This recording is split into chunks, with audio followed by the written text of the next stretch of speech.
આજના કાર્યક્રમમાં જ્ઞાનમંજરી એકેડેમીના ડાયરેક્ટર શ્રી હરેશભાઈ ખોખાણી અત્યારે આપણી વચ્ચે ઉપસ્થિત છે.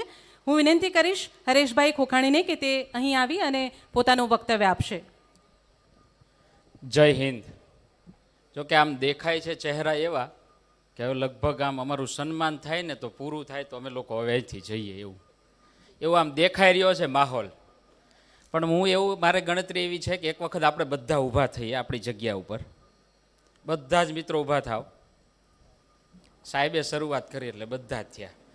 બે હાથ ઊંચા કરી અને થોડુંક આમ આળસ મળી લ્યો, કારણ કે તમે અમારા કરતાં ઝાઝા સમયથી ત્યાં બેઠા છો.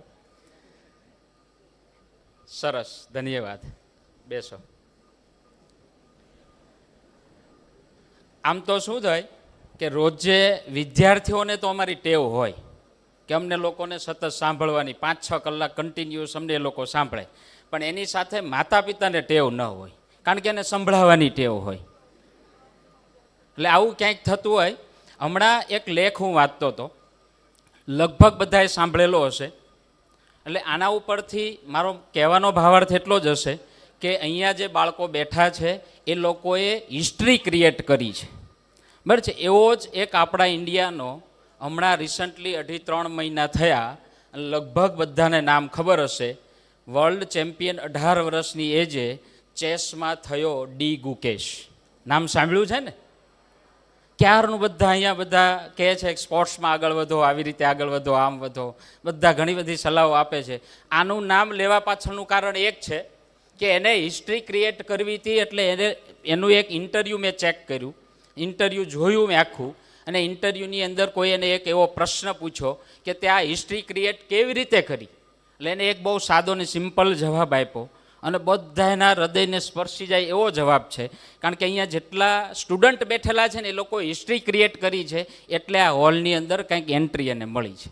એનો જવાબ એક જ હતો કે સર, હું સોશિયલ મીડિયાથી દૂર હતો. સર, હું સોશિયલ મીડિયાથી દૂર હતો. નથી મારું ફેસબુકમાં એકાઉન્ટ, નથી મારું વોટ્સએપમાં એકાઉન્ટ, નથી મારું એક પણ સોશિયલ, ફેસબુક લઈ લ્યો કે ઇન્સ્ટાગ્રામ લઈ લ્યો, કોઈ જગ્યાએ સર મારું એક પણ જગ્યાએ એકાઉન્ટ નથી. એટલે હું હિસ્ટ્રી ક્રિએટ કરી શક્યો છું. એને નવી એક હિસ્ટ્રી બનાવી. હમણાં રિસન્ટલી 2-3 દિવસ કે વધીને 4 દિવસ થયા હશે, વર્લ્ડનો મોટી એજમાં એક અમેરિકાનો ચેસ માસ્ટર છે, એને એવું કીધું કે હું એવા પ્લેટફોર્મ પર રમવા તૈયાર છું જ્યાં કોઈક મને હરાવી શકે, પણ એવું છે જ નહીં, એટલે હું કોઈ સાથે રમતો જ નથી. આવું એને એક સ્ટેટમેન્ટ આપી દીધું. એટલે ડી ગુકેશની ક્યાંક ને ક્યાંક ટુર્નામેન્ટો ગોઠવાણીને અમેરિકાની અંદર રિસન્ટલી હમણાં એને કોઈએ, તમે દિવ્ય ભાસ્કરમાં કે ન્યૂઝપેપરમાં વાંચ્યું હશે, જોયું હશે કે એની હિસ્ટ્રીની અંદર કોઈ નાના વ્યક્તિ હરાવનાર હોય તો ઇન્ડિયાનો ડી ગુકેશ હતો. બસ એ જ્યાં રમતો હતો અને એની હાર થઈને એટલે એને ચેસમાં જે ચેસ બોર્ડ આવે એના ઉપર પછાડ્યો હાથ, અને ત્યાંથી ઊભો થઈને મીડિયાને એક પણ ઇન્ટરવ્યૂ ન આપ્યું, અને આપણા ડી ગુકેશે ત્યાં હિસ્ટ્રી ક્રિએટ કરી. તો એવી જ હિસ્ટ્રી ક્રિએટ કરવાવાળા વ્યક્તિઓ અહીંયા બેઠા છે. આપણે આવા લોકોની પ્રેરણા લેવાની છે. હમણાં એક સ્વામીજી સાથે બેઠો હતો ને એમને એક સરસ પ્રવચન આપતા હતા, તો એમને એક સરસ વાત કરી કે આપણે હિસ્ટ્રી ક્રિએટર બનવાનું છે, હિસ્ટ્રી રીડર બનવાનું નથી. તો એ ચાન્સ આપણી પાસે છે, બરાબર છે. હવે અત્યારની પોઝિશનમાં કેવું થાય છે કે માતા પિતાના સપના હોય છે, બાળકો ઉપર આપણે નાખતા હોય છે, પણ પહેલાં એ કયા લેવલથી છે, શું છે, એને આપણે ચેક કરવું જોઈએ. અને એ જ વસ્તુની વચ્ચે વધારે ટાઈમ નહીં લઉં, કારણ કે ઓલમોસ્ટ ઘણો બધો સમય થવા આવ્યો છે. 12 વાગ્યાનો સમય હતો આપણો પૂર્ણ કરવાનો, અને 12 વાગે તો મારું પ્રવચન ચાલુ છે.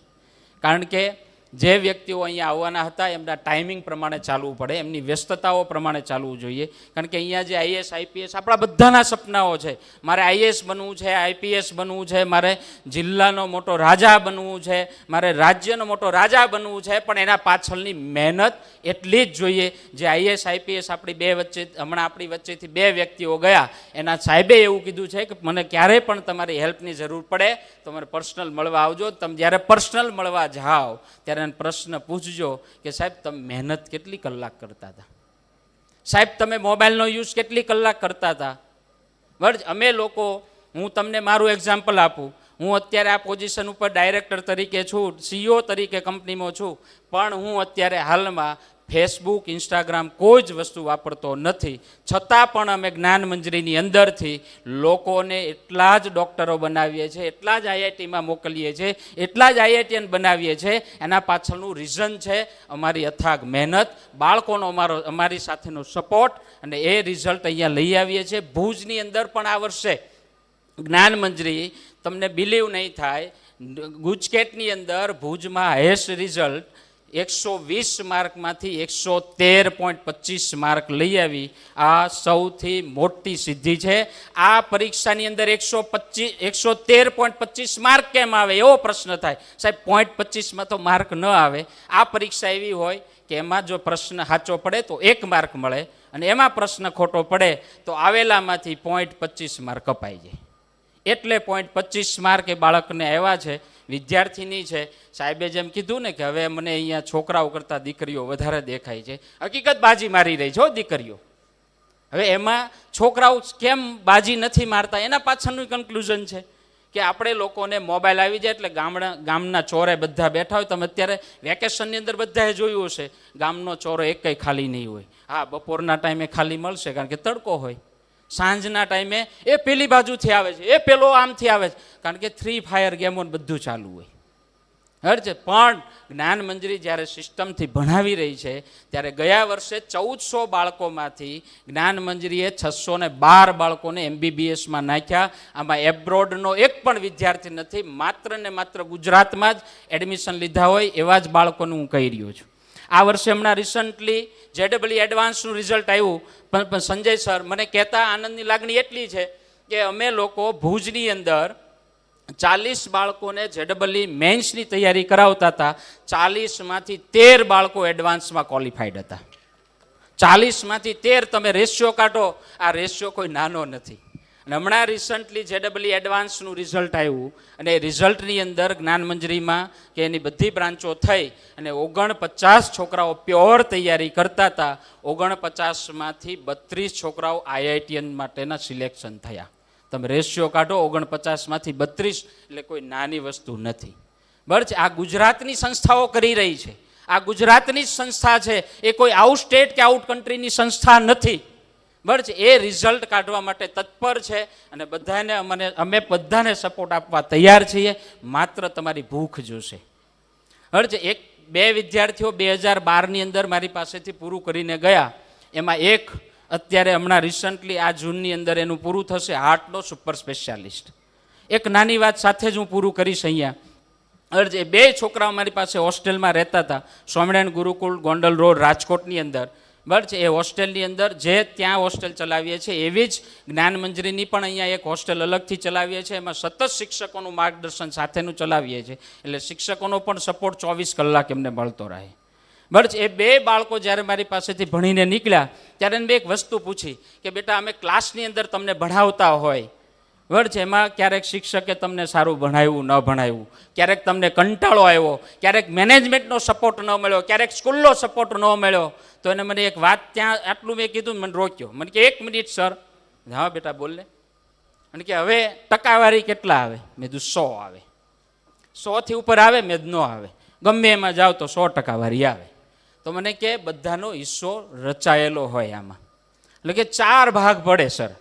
પહેલો ભાગ કોનો? તો કે અમારા માતા પિતાનો, કે આવી જ્યાં સારી જ્ઞાન મંજરી અને જ્ઞાન વેલી જેવી 2 સારી સિસ્ટમ, કચ્છી લેવા પટેલ સાથેની જે સારી સ્કૂલો હોય એમાં સારી સિસ્ટમથી સ્કૂલ ચાલતી હોય, અને બેસ્ટ એજ્યુકેશન માટેની ફૂલ ડે સ્કૂલ હોય, અને મટીરિયલ સાથે ભણાવતી હોય એવી સ્કૂલ ગોતવાની અમારા પેરેન્ટ્સની જવાબદારી છે, અને અમારું એડમિશન ત્યાં કરાવવાની જવાબદારી અમારા પેરેન્ટ્સની છે. બરાબર. મેં કીધું હા. તો એ 10%ની અંદર એ આવે. 90% વધ્યા સર? મેં યસ. કે બીજા 10% એવી આવે કે સ્કૂલની જવાબદારી આવે ને બેસ્ટ શિક્ષકો આપવા, બેસ્ટ મટીરિયલ આપવું, બેસ્ટ એજ્યુકેશન આપવું, અમને મૂંઝવતા પ્રશ્નોનું સોલ્યુશન કરવું, અમારું મેન્ટરિંગ કરવું, અમારું સતત કાઉન્સિલિંગ કરવું, અમને આગળ વધારવા. એટલે મને કીધું ત્યાંય 10% પૂરા થઈ ગયા. મેં યસ. 100માંથી 20% ગયા, 80% વધ્યા. હવે 10%ની અંદર એને પાછું મને એવું કીધું, સાહેબ હજી 2 હિસ્સા બાકી છે. 10%ની અંદર અમારા શિક્ષકો આવે કે ક્લાસની અંદર જે અમને ભણાવે છે એની અંદર અમે કોન્સન્ટ્રેશન કરાવીએ ને શિક્ષક પ્રોપર અને વ્યવસ્થિત ભણાવી દે અને બેસ્ટ એજ્યુકેશન શિક્ષક દ્વારા મળે. અને 70% અંદર સાહેબ હું એકલો વધુ, મારે એકલાએ જ મહેનત કરવી પડે. મા બાપે રસોઈ બનાવી દીધી છે, રસોઈ બનાવ્યા પછી પેટમાં ઉતારવાની જવાબદારી મારી છે અને ઉતાર્યા પછી પાચન કરવાની જવાબદારી પેટની છે. એમ એને એવું મને કીધું કે સાહેબ 70% હું મહેનત કરું તો જ રિઝલ્ટ આવે. બાકી શરૂઆતથી બધાએ કહી રહ્યા છે કે માતા પિતાનો સપોર્ટ છે, શિક્ષકોનો છે, અહીંથી દરેક કેળવણીકારોએ આપણને પૂરો સપોર્ટ કર્યો છે, સહયોગ આપ્યો છે. A1 ગ્રેડ એટલે આમ ગણો તો આ હિસ્ટ્રીની સાહેબે વાત કરી ને કે આ તમારી કચ્છની હિસ્ટ્રી બની. હવે આને હજી આગળ વધારવાની જવાબદારી આ બધા લોકોએ આપણા ઉપર મૂકતા ગયા છો. ખાલી 12મું આપણે પૂરું કરી દઈએ એમાં A1 ગ્રેડ લઈ આવીએ, 10મું પૂરું કરી દઈએ A1 ગ્રેડ લઈ આવીએ. હજી આપણી જર્ની હવે સ્ટાર્ટ થઈ છે. આ જર્નીને આપણે ઇન્ડિયા લેવલે અને ટોપ વર્લ્ડ લેવલે પણ લઈ જઈ શકીએ છીએ. જેમ કે સાહેબ છે એને બહાર આઉટ કન્ટ્રીની અંદર પોતાનો બિઝનેસ જમાવીને આપણા અહીંયા કચ્છ માટે જ તે કામ કરી રહ્યા છે. તો આપણે પણ એવું એક એમ રાખીએ કે હું મારા કચ્છ માટે શું કરી શકું. બરાબર છે. મેં કેમ તમને ડી ગુકેશની વાત કરી, એવા ઘણા બધા અઢળક લોકો છે. બરાબર છે. અમરેલીનો સૌથી નાની એજનો 17-18 વર્ષની એજમાં છોકરો ગૂગલમાં નોકરીમાં લાગ્યો. બરાબર છે. એનો 2.5-3 કરોડ રૂપિયા પગાર. તમે વિચાર કરો, 17-18 વર્ષની એજે 2.5-3 કરોડ રૂપિયા પગાર કમાવો. બુદ્ધિધન તો આપણી પાસે છે, પણ આપણે અત્યારે બુદ્ધિધનનો ઉપયોગ ક્યાં કરીએ છીએ? પેલી બાજુથી આવ્યો, આ બાજુથી આવ્યો, તું આમ રહેજે, હું આ ટ્રિગર દબાવીશ, આમ ગોળીઓ છોડીશ. એટલે ચિંતા અમારા લોકોની અત્યારે બધાને આ છે. તમે A1 ગ્રેડ લઈ આવ્યા છો, તમારી સાથે જ્ઞાન મંજરી છે. જે પણ પ્રકારની તમારે હેલ્પ જોઈએ, જે કંઈ પણ વસ્તુની મદદ જોઈએ, સતત અમે તમારી સાથે છીએ. તમારું કેરિયર બેસ્ટમાં બેસ્ટ બને. તમે થોડા મોબાઈલથી દૂર જાઓ. રોજે અમારી એવી પ્રેક્ટિસ હોય છે, અમારી પાસે ભણનાર બાળક ઘરે જઈને રોજે 1.5-પોણી કલાક રમવો જોઈએ, એનો ડેટા અમે લોકો મેળવીએ. જેથી કરીને દરેક બાળકનું રિઝલ્ટ, સાહેબે વાત કરીને કે ભાઈ અત્યારે મોબાઈલ લઈને બેસી જવાથી કાંઈ ફ્રેશ નથી થવાતું. બરાબર છે. તમે રોજે 1.5-પોણી કલાક રમો પછી ફ્રેશ થવાય છે. આની પહેલાં સંમેલન હતું પટેલ સમાજનું, ત્યારે નાકરાણી સર આવ્યા હતા, જ્ઞાન મંજરીના ફાઉન્ડર. એને બહુ સરસ વાત કરી હતી કે અત્યારે નામ બધાએ સાંભળ્યું હશે કે શાશ્વત નાકરાણી. આ એક છેલ્લી વાત કરીને પૂરું કરી દઈશ, મેં થોડુંક લાંબુ કર્યું છે. આ છેલ્લી વાત કરીને પૂરું કરીશ. શાશ્વત નાકરાણી ભાવનગર જિલ્લાનો વ્યક્તિ છે. બરાબર છે. એને અત્યારે ઇન્ડિયામાં સૌથી નાની એજમાં 1થી 100માં ધનિકમાં એનું નામ છે. એના પપ્પાએ 1 પણ રૂપિયાનો સપોર્ટ કર્યો નથી. બરાબર છે. હમણાં જ એના મેરેજ થયા, એના મેરેજનો એને પોતાએ ખર્ચો કર્યો. લગભગ 15-16 કે 20 કરોડ રૂપિયા એને પોતાએ વાપર્યા. બરાબર છે. આની પાછળનું કારણ શું ખબર છે? એના જે પપ્પા છે ને, શાશ્વત નાકરાણીના પપ્પા, એ મનસુખભાઈ નાકરાણી છે, જ્ઞાન મંજરીના ફાઉન્ડર છે. અને તમને નવીન એ લાગશે કે ભારત પે એપનું નામ સાંભળ્યું હશે. સાંભળ્યું છે બધાએ? Bharat pay app. તો એ ભારત પે એપનું ડેવલપિંગ કરનાર શાશ્વત નાકરાણી છે. જ્ઞાન મંજરીના 4 સ્ટુડન્ટે ડેવલપ કરી છે. અને એ અત્યારે ઇન્ડિયાની અંદર 1થી 100માં ધનિકમાં એનું નામ છે. પહેલાં એક કોન્સેપ્ટ હતો કે તમે ગૂગલ પે વાપરો તો જ ગૂગલ પેમાં જાય, ફોન પે વાપરો તો જ ફોન પેમાં જાય, ઓલું વાપરો તો આમાં જાય, આમાં જાય. તો એક યુનિક કોન્સેપ્ટ લાવવાવાળો હોય તો એ ભારત પે એપનો ભારત પે એપનો માલિક, જેની અત્યારે એની કંપનીની વેલ્યુ 27,000 કરોડ રૂપિયા છે.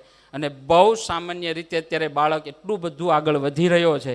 હમણાં જ એના રિસન્ટલી મેરેજ થયા, એટલે વિચાર કરો 27, 28 કે 29 કે 30 વર્ષથી એજ તો મોટો નહીં હોય. બરાબર. તો આપણે નિયર અબાઉટ હવે કાંઈક એવો સંકલ્પ લઈએ.